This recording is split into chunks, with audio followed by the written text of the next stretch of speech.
Quel logiciel de suivi de la paye des agents de l'État à travers l'opération de bancarisation est aujourd'hui opérationnel? Réparti en 4 modules, dont le module d'interface des banques, le module de l'administrateur, le module des comités de suivi de la paye et celui de l'ordonnancement, cet outil de monitoring de la bancarisation, conçu uniquement par les Congolais à travers l'agence Bessertul, sous la supervision de la vice-primature en charge de budget, permet d'abord à chaque agent de l'État de pouvoir identifier la banque où il doit être payé de manière plus souple et plus simplifiée grâce à l'interface et ensuite facilite l'interaction sur l'évolution de la paye entre les banques commerciales et le ministère du budget. Plus jamais du temps perdu dans des banques, plus jamais d'opacité dans le mécanisme de la paye.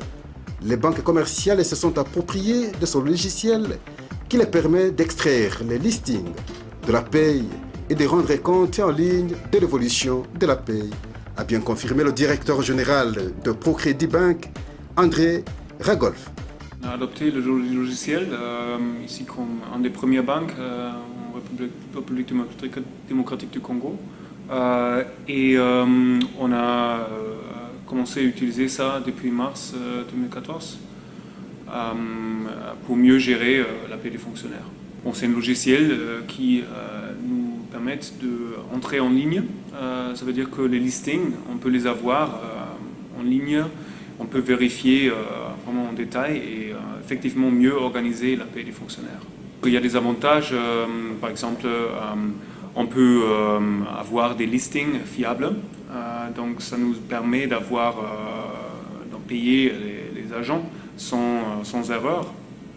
On peut aussi organiser par localité, donc on paie des fonctionnaires pas seulement dans une ville, mais dans plusieurs villes. Donc c'est plus facile d'organiser ça par rapport à la ville. On peut faire aussi un contrôle plus facile. Donc s'il y a des agents qui ne peuvent pas payer, quoi que ce soit, on peut afficher les raisons dans le logiciel direct.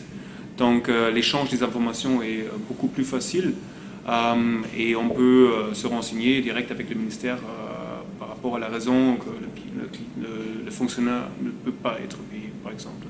Ce logiciel rend plus souple l'opération de bancarisation et facilite les agents à identifier des banques par rapport à leur bien de service.